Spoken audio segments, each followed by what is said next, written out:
জিয়াউর রহমান যদি মুসলিম না হয়ে অন্য কোনো ধর্মের হতো তাহলে আজকে বইয়ের প্রত্যেকটা পাতায় পাতায় এই দেশে প্রত্যেকটা দিন কোথাও না কোথাও জিয়া সংস্কৃতি চর্চা হতো। কিন্তু জিয়াউর রহমান শুধুমাত্র মুসলিম হওয়ার কারণে একজন সত্যিকার অর্থে জাতীয়তাবাদী চেতনা মানুষ হিসাবে এই জন্য তার সংস্কৃতি, তার জীবন আদর্শ আমাদেরকে পড়ানো হয় না, আমাদের সিলেবাসে অন্তর্ভুক্ত করা হয় না।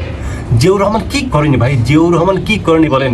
জিয়াউর রহমান এই বাংলাদেশে পূর্ব পাকিস্তান থাকা অবস্থায় তিনি পশ্চিম পাকিস্তানে তার মেধার ভিত্তিতে, তার তীক্ষ্ণতার ভিত্তিতে, তার যোগ্যতার ভিত্তিতে তিনি সেখানকার সেনাবাহিনীতে একজন চৌকস অফিসার হিসেবে কর্মরত ছিলেন। শুধু তাই না, তিনি ভারত এবং পাকিস্তান যুদ্ধে ভারতকে নাকানি চুবানি খেয়েছেন। এই যে কর্নেল অলিকে আমরা চিনি না, এই কর্নেল অলি এবং জিয়াউর রহমান তারা একসাথে যুদ্ধে ভারতের নাকানি চুবানি খেয়েছে। তাকে এত বৈষম্য করছে পশ্চিম পাকিস্তান আমাদের, তারপরেও যে পূর্ব পাকিস্তানের একজন ব্যক্তিকে তাকে পাকিস্তানের সামরিক খাতে সর্বোচ্চ মর্যাদা তাকে দেওয়া হয়েছে।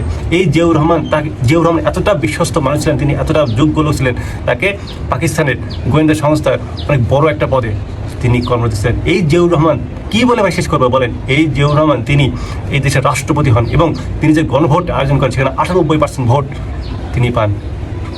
যদি তাকে মানুষ নাই যদি চিনত, তাকে নাকি স্বাধীনতা ঘোষক বলা যাবে না। আরে জিয়াউর রহমান উড়ে এসে জুড়ে বসেনি। জিয়াউর রহমানের পপুলারিটি এতটাই ছিল যে তিনি 98% তিনি ভোট পেয়েছেন গণভোটে। তাকে মানুষ কতটা ভালোবেসেছে এবং এই বাংলাদেশের ইতিহাসে তার শাসনামলের সময় এদেশে মানুষ কখনো এতটা ভালো থাকতে পারেনি। কখন শুনবেন যে জিয়াউর রহমানের সময় কখনো গুম হয়েছে, সাধারণ মানুষ কোনো কষ্ট পেয়েছে?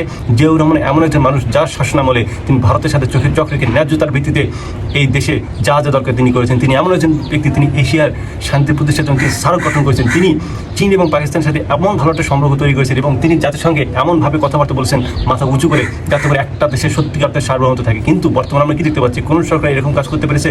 ডক্টর ইউনূসও কেউ করতে পারেনি। শহীদ প্রেসিডেন্ট জিয়াউর রহমানের আদর্শ আমাদেরকে লালন পালন করতে দেওয়া হয়। কারণ আমরা যদি জিয়ার আদর্শ ধারণ করি তাহলে আমরা হবো একজন বিপ্লব। আমরা যদি জিয়ার আদর্শ ধারণ করি আমরা সত্যিকার অর্থে বাংলাদেশ পন্থী একজন দেশপ্রেমিক হবো।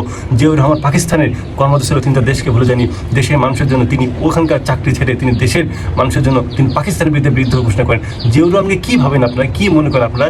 জিয়াউর রহমান তিনি তার জীবনের সর্বস্ব উজাড় করে দিয়েছেন। এই যে জিয়াউর রহমান মৃত্যুর পর তার পরিবার খালেদা জিয়া যখন ক্যান্টনমেন্টে চলে আসে, এক কাপড়ে চলে আসে, কিচ্ছু ছিলেন, কতটা সৎ মানুষ ছিলেন। আমাদের লজ্জা, আমরা এরকম একটা মানুষকে সম্মান দিতে পারিনি, আমরা তাকে ওন করতে পারিনি। আমরা লজ্জাটা ধিক্কার জানি সরকারকে যে এখন পর্যন্ত আমাদের সিলেবাসে জিয়াউর রহমানকে অন্তর্ভুক্ত করতে পারিনি।